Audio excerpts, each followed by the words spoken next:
ये बात उन दिनों की है जब बुद्धा मरवन में अपना समय व्यतीत कर रहे थे। इस समय तक बुद्ध की प्रसिद्धि दूर दूर तक फैल चुकी थी। बहुत दूर दूर से लोग अपनी चिंताओं और परेशानियों का समाधान हेतु बुद्ध के पास आते थे। ऐसे ही एक दिन जब बुद्धा मरवन में अपने शिष्यों को प्रवचन दे रहे थे, तभी एक अधेड़ उम्र का व्यक्ति अपने नौजवान पुत्र को अपने साथ लिए बुद्ध की तरफ चला आ रहा था। जब यह प्रवचन स्थल के पास पहुंच गए तो बुद्ध ने एक नजर उन पर डाली और इशारे से बैठने के लिए कहा।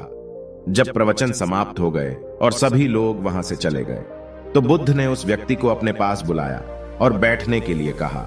वहां चारों तरफ हरियाली छाई हुई थी।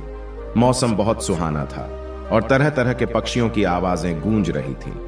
ऐसा नजारा देखकर उस व्यक्ति को अंदर से असीम शांति महसूस हो रही थी। इसके बाद बुद्ध ने उस व्यक्ति से आने का कारण पूछा तो इस पर व्यक्ति ने कहा, तथागत, मैं 2 दिन की लंबी यात्रा करके अपने पुत्र को आपसे मिलवाने लाया हूं। ये मेरा इकलौता पुत्र है और ये हर समय थका थका रहता है। ऐसा लगता है जैसे इसके अंदर कोई जान ही ना हो। इसका स्वभाव भी काफी चिड़चिड़ासा हो गया है। अगर हम इससे कुछ भी कहते हैं तो यह हमारी छोटी छोटी बातों पर गुस्सा हो जाता है। इसके देखने की क्षमता भी उम्र से पहले ही कमजोर हो गई है और इसके बाल भी सफेद पड़ने लगे हैं। इतनी कम उम्र में इतनी बड़ी उम्र का लगना, मुझे तो कुछ समझ नहीं आ रहा है। तथागत, मैं अपने पुत्र के स्वास्थ्य को लेकर बहुत चिंतित हूं। जब मैं अपने पुत्र को वेद जी के पास लेकर गया तो उन्होंने कुछ औषधि दी और कहा, अपने पुत्र को तनाव कम लेने के लिए कहो। वो अपने दिमाग में बहुत अधिक तनाव लेता है, इसलिए उसकी ऐसी हालत हो गई है। लेकिन मैंने उसको बहुत समझाने के बाद भी तनाव का मतलब समझ नहीं आया। मुझे नहीं पता कि तनाव होता क्या है, यह किन कारणों से आता है और उसे कैसे अपने पुत्र के दिमाग से निकालूं। लेकिन मुझे सबसे पहले तो यह समझना है कि तनाव होता क्या है। इसीलिए तथागत मैं आपके पास आया हूं। कृपया आप मेरी समस्या का समाधान कीजिए। यह सुन बुद्ध उसके पुत्र को बड़े ध्यान से देखते हैं। उसके चेहरे को देखते हैं, उसकी आंखों को देखते हैं और फिर उसके हाथों की नब्ज को भी देखते हैं। यह सारी विधि करने के पश्चात बुद्ध उस व्यक्ति से कहते हैं कि तनाव लेना तो कोई नहीं चाहता, लेकिन फिर भी यह तनाव लोगों के दिमाग को दीमक की तरह पकड़ लेता है और व्यक्ति जान भी नहीं पाता है कि वह तनाव में जी रहा है। लेकिन अगर व्यक्ति तनाव के कारणों को अच्छे से समझ लेता है और तनाव के बारे में कोई ऐसा पैमाना बना लेता है जिससे वह जान सके कि वह कितने तनाव में है, तो वह इस समस्या का समाधान भी खोज सकता है। सबसे पहले तो तुम ये समझो कि तनाव होता क्या है। जब भी कोई व्यक्ति कोई काम कर रहा होता है लेकिन उसका मन कहीं दूर भटक रहा होता है, कल्पनाओं में होता है, तो उसके शरीर और मन के बीच एक दूरी पैदा हो जाती है। यह दूरी जितनी अधिक होगी, व्यक्ति उतनी ही ज्यादा बेहोशी की अवस्था में होता है और शरीर व मन के बीच की इसी दूरी और खिंचाव को तनाव कहा जाता है। आखिर कोई पसंदीदा खेल खेलने के बाद व्यक्ति चुस्ती और प्रसन्नता से क्यों भर जाता है, जबकि उसने तो अपने शरीर को थकाया है। लेकिन समझने वाली बात यह है कि खेलते समय मन और शरीर एक साथ पूरी तरह से उस खेल में केंद्रित होते हैं, जिससे शरीर और मन के बीच दूरी पैदा नहीं होती और कोई तनाव पैदा नहीं होता। और अगर दिमाग में कोई तनाव था तो वो भी दूर हो जाता है। लेकिन इसके विपरीत, जब हम कोई ऐसा काम करते हैं जो हमें पसंद नहीं है, तो हमारा शरीर तो उस काम को कर रहा होता है, लेकिन हमारा मन कहीं दूर कल्पनाओं में भटक रहा होता है, जिससे शरीर और मन के बीच एक दूरी पैदा हो गई और तनाव ने जन्म ले लिया। इसीलिए व्यक्ति को एक समय पर सिर्फ एक ही काम करना चाहिए और अपने तन और मन की सारी शक्ति उसी एक काम पर लगा देनी चाहिए, जिससे व्यक्ति के अंदर तनाव पैदा ही ना हो। इसके बाद बुद्ध ने कहा, तनाव पैदा होने के मुख्य 8 कारण होते हैं और जिसने इन कारणों को समझ लिया वो जीवन भर तनाव मुक्त रह सकता है। मुख्य कारणों में सबसे पहला कारण है अति महत्वाकांक्षी होना। महत्वाकांक्षी होना अच्छी बात है, लेकिन क्या कभी आपने इस बात पर ध्यान दिया है कि इंसान के लक्ष्य कभी पूरे ही नहीं होते हैं। उसका एक लक्ष्य पूरा हुआ नहीं कि वह दूसरे की तरफ भागने लगता है, दूसरा पूरा हुआ तो तीसरे की तरफ, और इस तरीके से वो अपने लक्ष्यों को पाने के लिए जिंदगी भर गोल गोल घूमता रहता है। इसीलिए जो व्यक्ति अति महत्वाकांक्षी होता है, जिसने बड़े बड़े लक्ष्य बनाए होते हैं, वह वर्तमान में कभी रह नहीं पाता है। उसका मन सदैव भविष्य की योजनाएं बनाने में ही व्यस्त रहता है। उसका शरीर तो वर्तमान में रहता है, लेकिन मन भविष्य में ही रहता है। जिससे मन और शरीर के बीच दूरी पैदा हो जाती है और वह तनाव भरी जिंदगी जीने लगता है। बुद्ध के मुंह से यह बात सुन उस लड़के ने कहा, है बुद्ध, तो फिर इसका मतलब है कि हमें लक्ष्य नहीं बनाना चाहिए, क्योंकि लक्ष्य बनाना भी तो महत्वाकांक्षा ही है।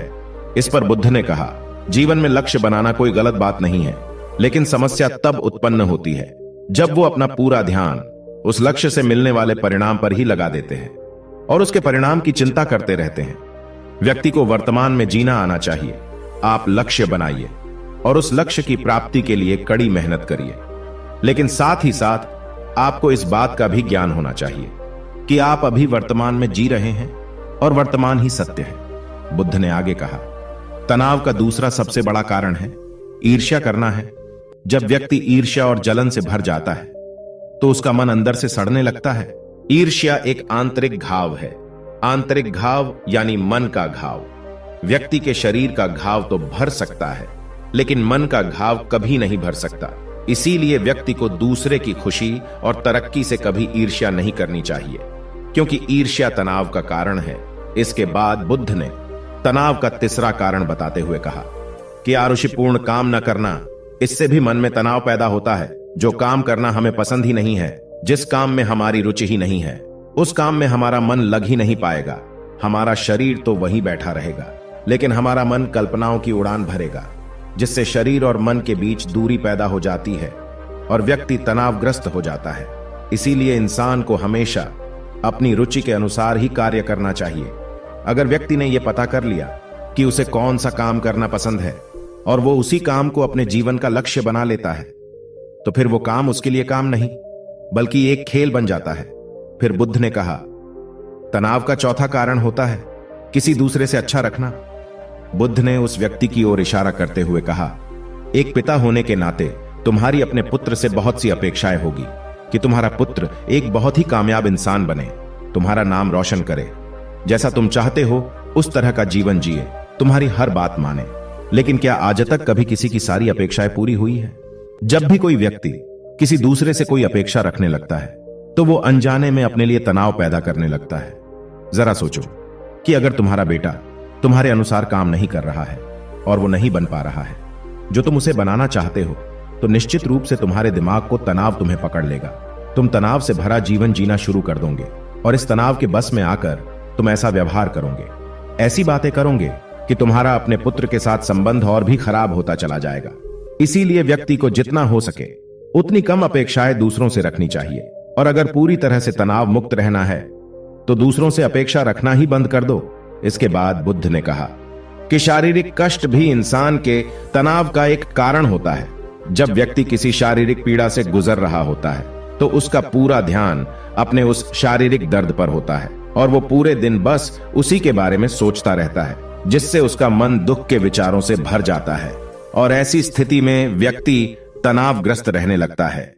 यह सुन उस व्यक्ति ने कहा कि हे बुद्ध, शारीरिक दुख तो किसी भी व्यक्ति को हो सकता है, तो फिर क्या हुआ? व्यक्ति जीवन भर तनाव में ही जिएगा? इसका जवाब देते हुए बुद्ध ने कहा कि इंसान को यह बात समझनी चाहिए कि हमारा जीवन दुखों का आधार है। जैसे जैसे हमारा जीवन आगे बढ़ता है, इसमें दुख आते हैं, बीमारियां आती है और फिर अंत में मृत्यु भी आती है। तो बीमारियां इंसान के जीवन का अभिन्न अंग है, कोई इनसे बच नहीं सकता। बस किसी किसी के जीवन में यह समय से पहले आ जाती है तो किसी के बाद में आती है। जब इंसान का मन इस बात को अच्छे से समझ लेगा तो फिर वह अपनी बीमारी के बारे में सोच सोच कर ज्यादा तनाव नहीं लेगा, क्योंकि यह हमारे जीवन का अभिन्न हिस्सा है और इसके लिए व्यक्ति को शारीरिक रूप से भी अभ्यास करते रहना चाहिए। अपने जीवन में व्यायाम और स्वस्थ जीवन शैली को भी जगह देनी चाहिए ताकि उसका शरीर लंबे समय तक निरोगी रहकर सही से काम कर सकें। तनाव का अगला कारण होता है अपनी योजनाओं को समझने के लिए समय न देना।